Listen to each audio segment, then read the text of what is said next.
This is the London Fintech Podcast, brought to you by your host, Mike Ballerman, bridging the worlds of suits and t-shirts, of finance and technology, bringing you insights, stories, and inspiration from the golden age of opportunity and innovation happening in London right now.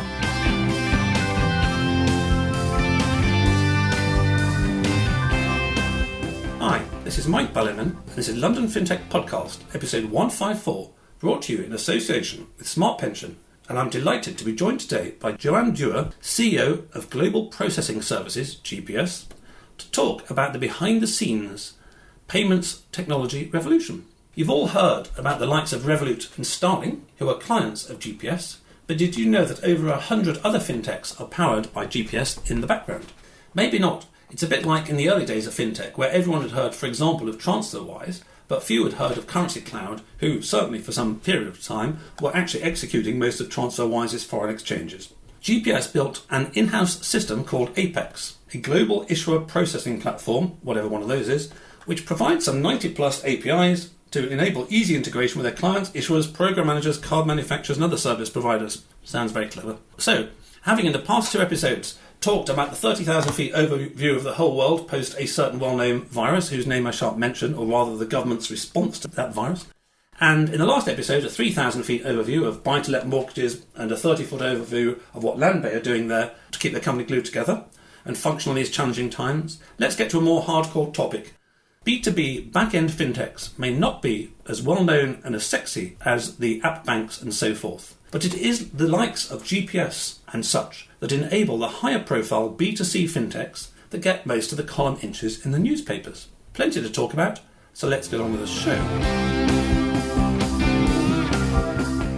Good morning, Joanne. Thanks for joining me today. Thanks very much for having me, Mike. So I've connected my wires in a different way for the listeners, so hopefully the listeners are getting an even better experience this time than last time. And I don't know which part of the country you're in, because once again, due to this unnamed virus, we're not remotely near to each other. No, I'm sat here in Essex in my home, as no doubt all your listeners are, and the rest of my company is at the moment. And how many have you got in your home? So I've got 3 children that I'm looking to occupy at the same time as running the business from my house.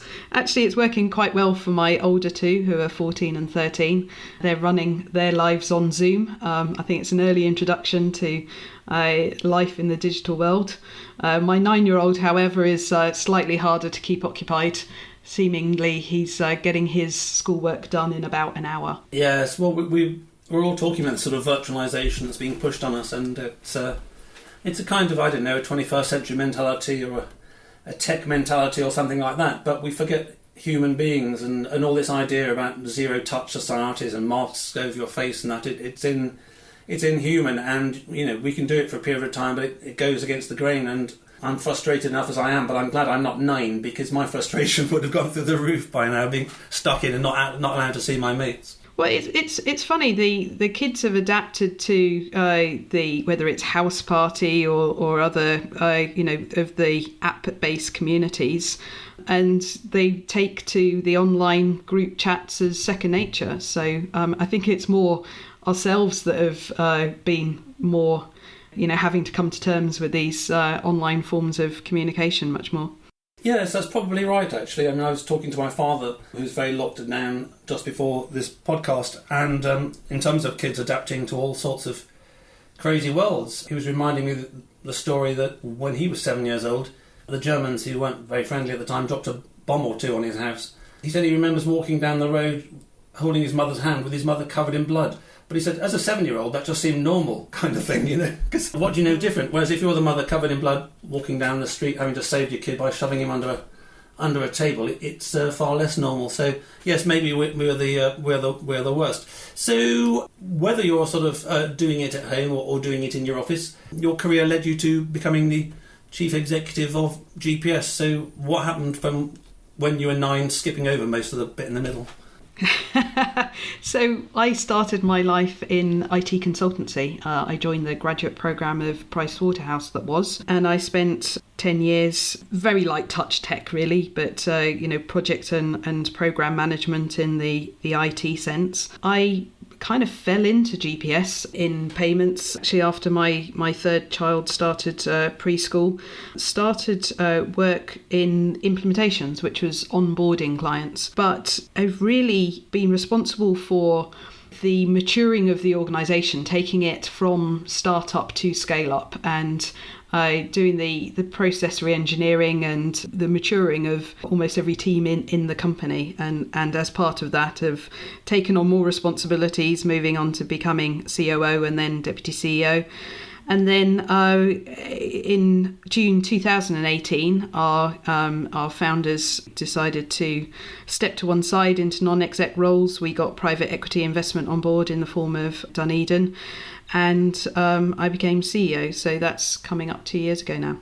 Oh, interesting. Well, one of my tasks, along with reading the news, is I finally got round. Now it's about 5 weeks into lockdown to starting my new website on theunlistedboard.com. I'm having usual nightmares with WordPress and wishing the web hadn't been invented. But one of the things I was thinking there actually is that in terms of the people I've been speaking to about trying to make this a sort of practical proposition for people and all that, is just a sort of an A4 guide to the basics if you're a startup for the board, the basics if you're a scale up for the board, etc., etc. Because I think there are some principles, and if I made a dozen principles, I'm sure very few people know all dozen, but of course, one then gets the sort of challenge of when's a startup and when's a scale-up and when's a growth company. So, from your perspective, having seen that at GPS, what would you define the startup as being? And do you see it in terms of numbers of people or amounts of capital? And what's the phase change when one day you wake up and you realise it's no longer a startup but it's a scale-up?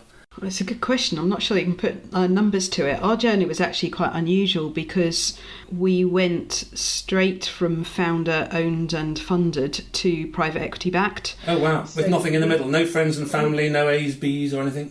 No, exactly. No Series A's, B's, no venture capital at all. And I think the venture capital stages are key to supporting a company in that growing up process, in the establishment of the routine and rigour of board and governance. So, we had quite a sudden jolt in moving straight into the PE space. But I mean, actually, that was on the back of a whole bunch of positives. So we were, we're bootstrapped as an organisation as we built our platform, but we had built something that, paid its own way and, quite unusual within the fintech space was profitable. Ah, that's very good and quite unique. I mean, the definition I kind of use, just a sort of fag packagey one, which is that when you're a startup, you're trying to find something that works and something you can sell and all that kind of stuff. Mm-hmm. And then after a while you find, actually, this works quite well and actually people want to buy it. Now, if you're a B2B, you don't need that many people to buy it. If you're a B2C, you need more.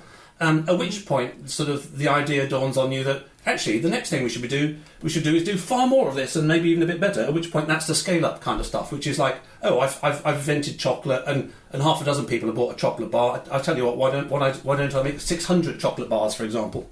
Yeah, no, exactly. I mean, the dawn of GPS was actually a segue from the original business. So our sister business started life as Flexi Vouchers, and that was selling gift vouchers to shopping centres. That was a business that was founded in 1999, and it was really one of the first fintechs. We had a first gift card programme for the Bullring shopping centre in Birmingham in 2005. Didn't they knock it down, the Bullring? I don't know about that, but might well have done.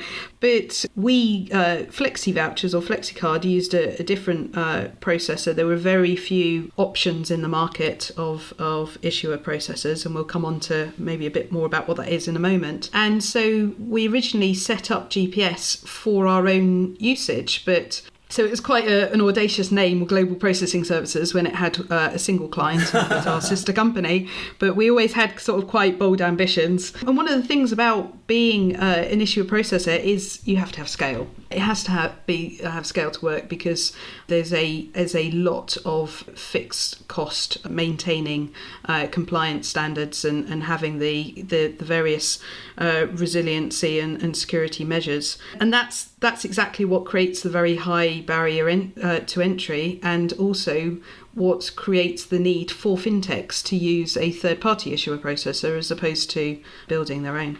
Yes, so before we come on to the fintechs using the processor. I mean, just in terms of giving some feel for this. So when you were a startup and when it was quite small, roughly how many staff or how much capital, whatever number is most helpful for listeners to understand, compared to where you are now? I mean, do you have like 5 staff and you've now got 55, or 1 million and you've now got 1 billion? I mean, what are we talking about in terms of the scale factor of growth over the period? It was founded as a company in 2007. It had its first third-party customer in 2013.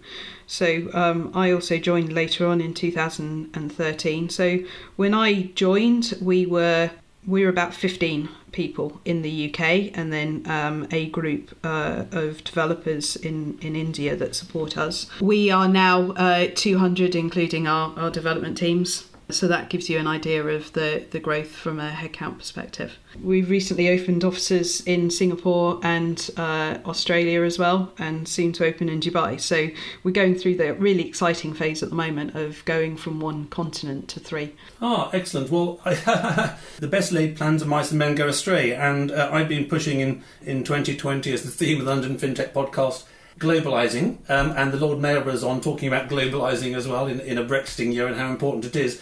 And then sort of aeroplanes got banned or whatever they've been, but at least on a sort of tech world, you can do it sort of more remotely. So you've now got a substantial business. You've not only increased your staff by over 10-fold, you've increased your sort of clients roughly as 100-fold. We'll come back to GPS a little bit later and some of the story there and some of the things that you've learnt that will be helpful to other firms. Diving into the main course here, in terms, as I say, if you call it, I don't know, less high profile, less sexy, more back-endy, more B2B stuff in general for fintechs. Many fintechs have relied on that along the lines that if you're setting up your business tomorrow, mixing my metaphors, you can get various Lego blocks which do various things and you might as well use them rather than sort of building all the Lego blocks yourselves.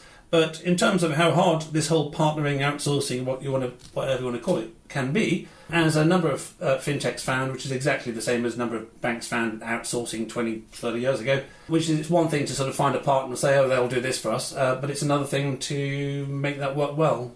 Yeah, no, absolutely. The kind of back-end activity that we provide, if someone was to try and establish that from scratch, it takes not only many millions, probably, well over £10 million to set up, but also it's a 2, 3, 4 year process. And one of the most important things about fintechs is that rapid response to the opportunities portrayed. And if one person doesn't jump on the idea, then it'll be lost to somebody else. So that speed of response and using third parties to help accelerate the ability to bring new products to market is all important. So I mentioned Currency Cloud before, who are a very solid firm, and they did well for TransferWise for some time. Before we get on to the sort of tips of success, there have been, without naming names, there have been a number of fintechs who married in haste and repented at leisure, as it were, i.e. they had a good speed to market, they partnered with a firm that said they would do this, that and the other. They went out there and they were exposed to the market, and then funnily enough they found that actually the service being provided wasn't quite what they'd hoped, and it was all turning into a bit of a disaster. And it's the front end piece that gets the sort of immediate reputational damage, certainly as far as the customers are concerned. I mean, sure, within the marketplace, within the sort of fintech community, people get to hear about the back end much more, but users don't. So where it went wrong, what kind of factors were people not waiting enough? Were they just in too much of a bloody hurry and didn't do enough due diligence, or what? As a generalisation, we're clearly talking about many sectors here, not just the payment sector. Yeah, I think the key from our perspective is that we look for a true partnership approach to all of our relationships with all of our customers. We are fully anticipating that it's a long-term relationship. We are not looking to sell our product cheaply in order to to win a client. And they say about sort of exactly as you say, a quick decision for something that's such a material relationship can cause a great deal of pain long term. What we are looking to do, conversely, is to have that really positive long term relationship, and that's exactly where where we are today. I'll touch wood as I'll say this, but we've never actually lost a customer to a competitor, and that's somewhere we very much want to be. One of the things that we very much see is what a customer first comes to us with and what they want to be on day one is not necessarily what they will become in year 2, 3, 4, 5. And so it's really important for them to recognise not just to find a partner that can support them for day one, but a partner that can support them on their journey as they evolve as an organisation. Absolutely. So the obvious traps are trying to do it too fast, trying to spend too little money and not getting the quality you want. And I'm thinking about buying a car. I mean, let's say, oh my gosh, I want to buy a car this afternoon. Will actually be a bit tricky as we're locked down. But put that to one side. If I just try and find a car quite quickly this afternoon, so it's to say a second-hand car, make it even simpler, I'm probably not going to get the same quality as if I spend the next 3 months looking for second-hand cars. Equally, if I'm prepared to spend $5,000 rather than $50,000, I'm not going to get the same.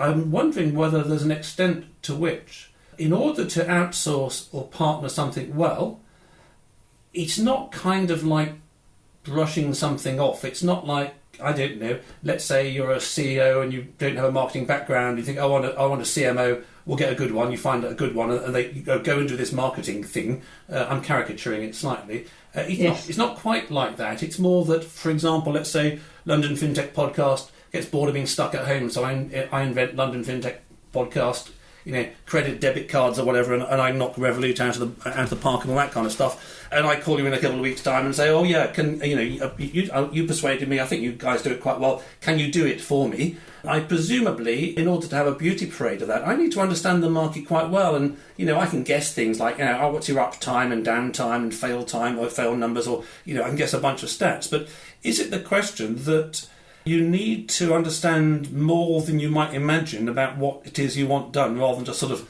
shoving it across the table to somebody else saying, oh, can you do this, please? Yeah, I think that it's important to think about the journey and what you may ultimately want to be able to achieve. To give an analogy, there are many companies who provide what we call a one-stop shop. So, they can simplify the purchasing process and get something live that might be what you want at the outset. So say you wanted a bicycle, they are a bicycle shop, but then over time you're wanting to add an engine to a bicycle, and then you're wanting 4 wheels, and then you're wanting it to be able to go 5,000 miles rather than 50 miles, and that bicycle can't do that because you've gone to a bicycle shop. Whereas we can actually provide that fuller capability, and we can provide for that long term, because what we're interested in is what your journey is, what that customer's actually wanting, wherever that customer's wanting to go long term. One of the things that we found was, for some people, it's very, very important to be able to explain what it is that you're trying to achieve and get a proof of concept to market or to your investors out there quite quickly, in order to be able to demonstrate this is what we're trying to achieve. And we didn't necessarily have the fastest route for that, even though we might ultimately have the best route for that. So we created a consortium with a number of other partners. It was called Beyond, and what it did was actually created, under a single contract, an ability to create a proof of concept, or effectively, whilst it's not at zero cost, a try before you buy, where we've actually pulled together the best of breed for a number of the partners that you need across the ecosystem to create the full fat product, but actually in a form that is, off the shelf, ready to go, that you can, personalize and brand, to be able to take that to your shareholders or investors, to be able to say, yeah, this is what we're trying to achieve, and giving that experience. Yes, that sounds interesting, and it sounds to me very much like almost a consultative, creative sales process that often is involved in making B2B sales successfully, which is very different from the sort of pile them high, sell them cheap when you're trying to get sort of 1 million customers. And in exactly right, yeah. Explaining that, it is actually relevant to what I was mentioning before about me doing the website. And I was asking a chap of mine, actually, the chap that does the outro music, or did the outro music when he was a musician in Canada. And one of his incarnations, he was head of the Government Digital Service. He's one of these people that does all sorts of very different things. And anyway, I was advising him on his advisory board and that kind of jazz. And I was, as I was on the Skype to him, I was talking to him about the website. Anyway, so he was talking to me, and I'd given up 2 weeks ago messing around with WordPress. It sort of does your head in. I choose various relatively simple, relatively quick to get going formats for the website, and then that'd be fine. I get a bit, and I go, oh, I can't do this, and then I'd be going completely against the grain. It would be a nightmare, so I would give up. So in the end, I took a deep breath, and I bought a template, Ava something or other, yesterday, 60 quid, and this, you can absolutely do everything. But of course, because you can do everything, it's going to take me about sort of the next 20 years to actually understand how to use it with all software. But it does give you the potentiality to change direction in the future, because I don't know really what I want. I mean, God, if we're locked down at Christmas, I'll have to do online courses or something like that, or maybe I need a shopping cart or this, that and the other. Now, it sounds trivial, but it's the same thing that you see in vast projects with the agile thing. So, you want to get something up and running quickly, you've got to just choose the simplest WordPress template. You can have something by this afternoon, it won't look good, and that's fine. And then you can improve that, etc., etc. But I had a chum who did a project for British Gas, very big project, 400 people on the project. And this was the time Agile was quite trendy and getting trendy. And he said, we're doing Agile. Oh, interesting, how's it going? So, release 1 was fantastic. Client loved it, really fast. Great. Release 2, release 3. He said, but then there was release 4.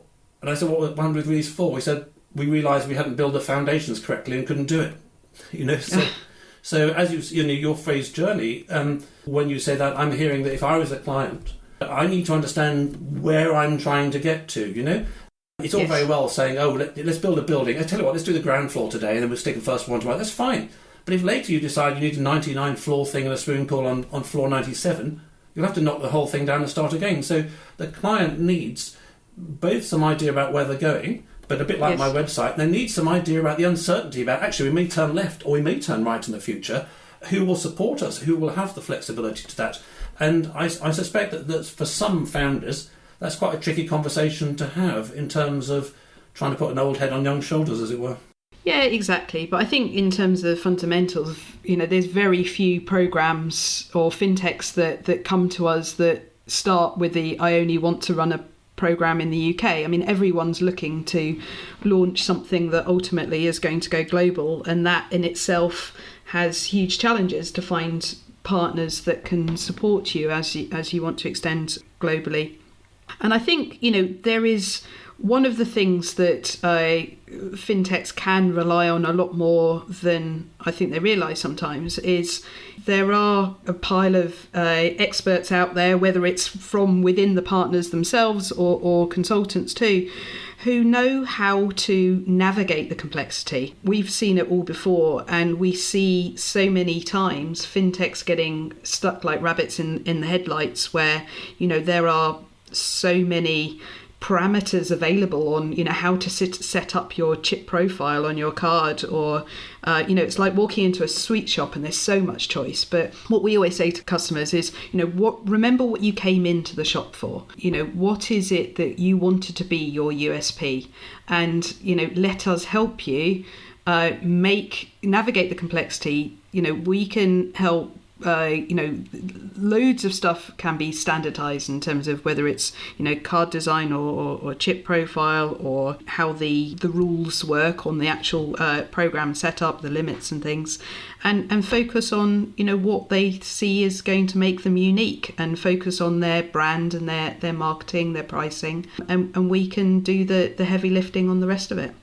Yes, it sounds very similar to the Avada. I've remembered the name Avada, over 500,000 sold, one of the leading ones in the market. You can basically do anything you like, and it's a kind of WYSIWYG. What you see is what you get editor, where you can edit one of your web pages and change the format, the layout, and da-da-da-da-da, rather than using the WordPress's sort of, texty sort of 1990s type technology for editing. And there's the same thing there, which is it has infinite flexibility. So some newbie like me comes at it and goes, oh my God, infinite flexibility, and before you know it, get a headache. And maybe it's similar to what you're doing, which is that the saving grace for them is that they offer you, here's sort of 40 demos, why don't you start by altering one of those kind of stuff. So I assume that you may well have the same thing, which, going back to your sweet shop thing, maybe sweet shops isn't going to work on this analogy, but that I produce my credit card in a couple of weeks' time, and I walk in and you know, I see all the things you can do. Go, wow, you guys can do everything. Whatever happens, you know, you're going to be able to support me.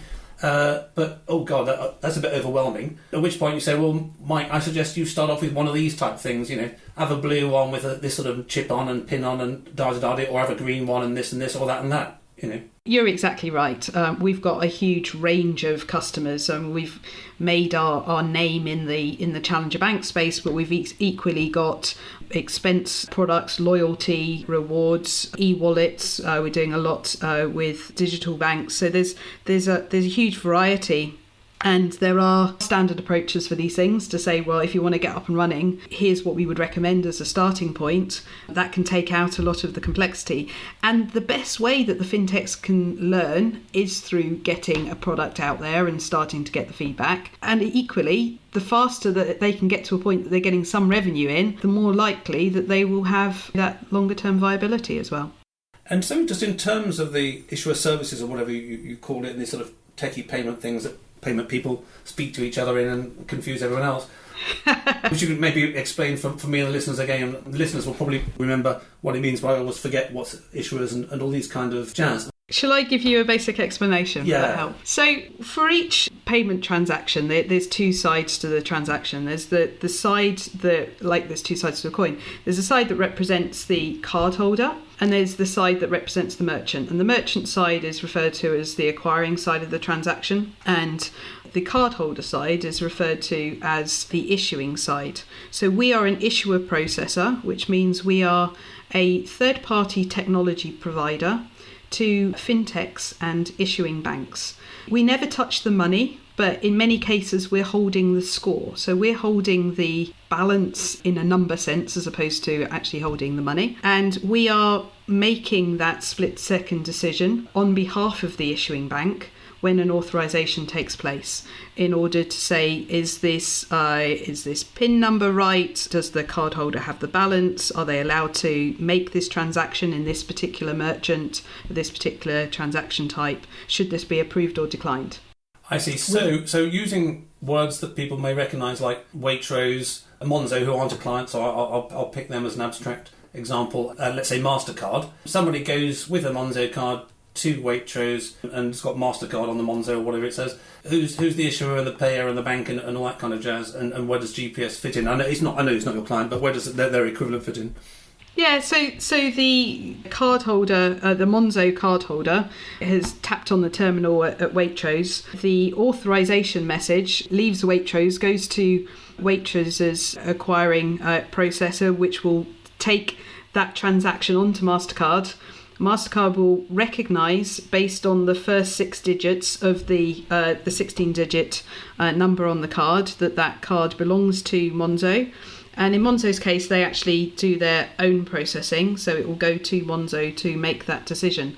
But for many, or for all of our clients, the Visa or MasterCard would have the knowledge of the 6-digit BIN number that they need to take that transaction to GPS to make the decision for that client.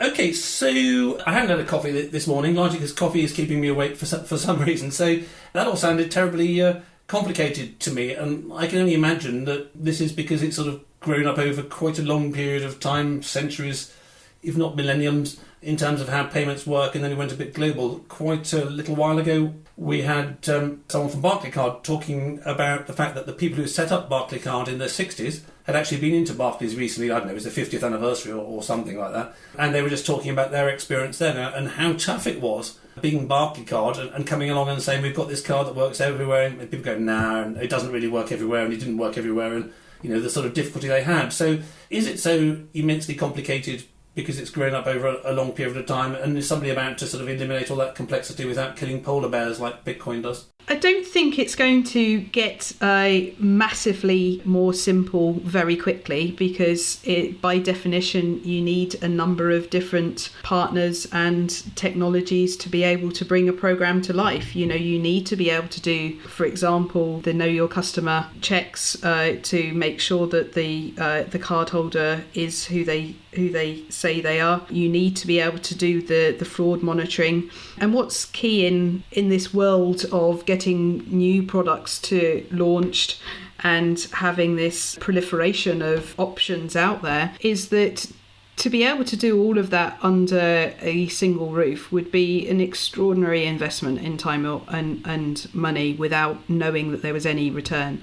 So actually using the specialists for the various requirements and pulling those together to form a program is both the fastest, most cost efficient, but also the most secure route to market, because one of the things that, for example, fraudsters play on, and it's horrible to focus on this, but just to sort of highlight for a moment, they will target the startups because they know they're least likely to have all the various protections in place. And a fraudster doesn't need to have to target the bank account with the most money in. It's the the technology that gives them the easiest route in order to make money, which is how they tend to operate. So actually using a multitude of specialists is both cost effective and the safest route to market.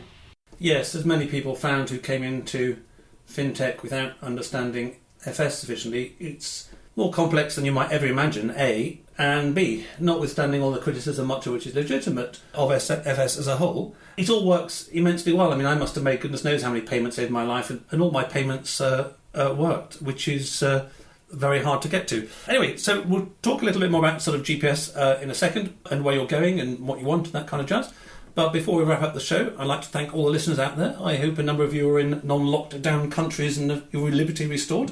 And those of you who aren't, get it sooner rather than later. And I'd also like to thank my brand partner for the podcast, Smart Pension, who are fast, secure and free.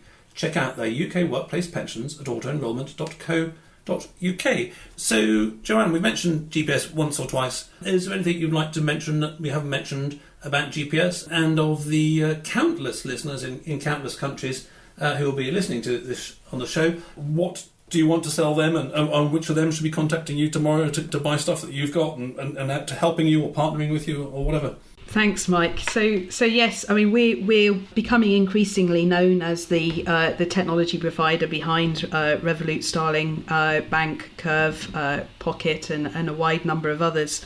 I think it's important to recognise that we don't just support fintechs. We are supporting the digital bank propositions for mainstream banks as well, not least RBS, Bo, and also e-wallet providers, which are increasingly coming to the fore. And whilst we're based in the UK, we've now got an office in Singapore and in Australia as well. We've got some great opportunities across Asia Pacific, and we are seeking to establish ourselves in the Middle East and North Africa later this year. So lots of growth our end. We've recently launched with Zinja Bank in Australia, and we've got WeLab going live in Hong Kong right now. It's a digital bank there. We're particularly on the lookout for issuing banks across Asia Pacific and MENA. Clearly, the rules of that exist in Europe in terms of SEPA passporting, we're very fortunate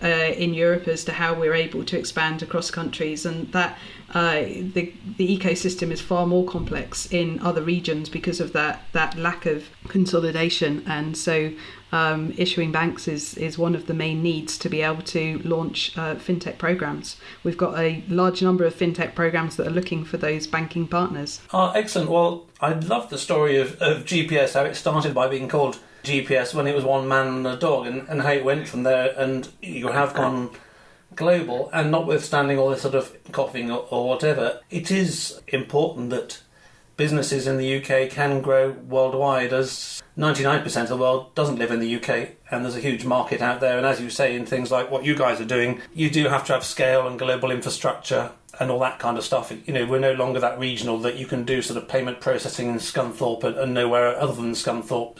Yeah, and you're absolutely right. London has led the world for fintech. There's no doubt about that. The UK had the co-location of the technology, the regulatory support, and the investment. At the same time, genuinely the rest of the world's been watching on. We've had tremendous support from the Department of International Trade in looking to create fintech bridges with other countries such as Singapore, Hong Kong in Australia. And as the regulators in other countries, including APRA in Australia and Monetary Authority of Singapore and HKMA, have opened up to digital licenses, those countries have been looking to the success stories of the UK. And we're fortunate to be a part of that. And this movement is gaining pace and will extend across every country. Excellent. Well, I look forward to hearing more about GPS, and I wish everyone success in the future.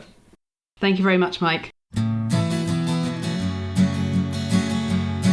Thanks for listening. If you have any challenges or needs with your unlisted company board, get in touch with me at mike@londonfintechpodcast.com.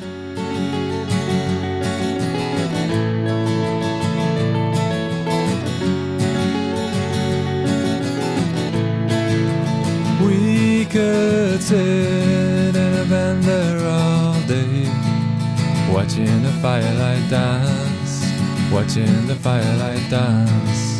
We could walk in the mountains before dawn, watching a happy moon ride, watching a happy moon ride.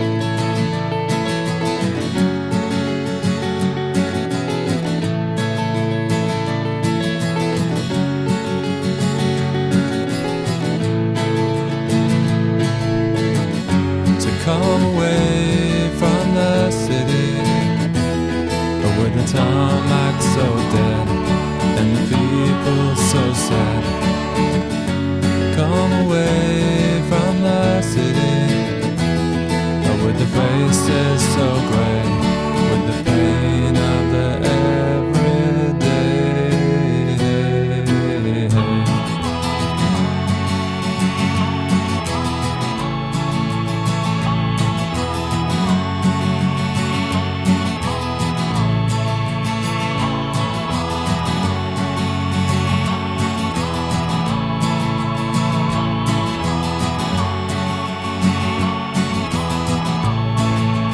We are wild like the mountains and the trees. Can you see what I mean? Can you see what I mean? We fit in between the earth and the sky. Kiss the city goodbye, wave the city goodbye, wave the city goodbye, wave the city goodbye. Watch the firelight dance with me, watch the firelight dance with me, watch the firelight dance with me, watch the firelight dance with me, watch the firelight dance with me, watch the firelight dance with me, watch the firelight dance with me, watch the firelight dance.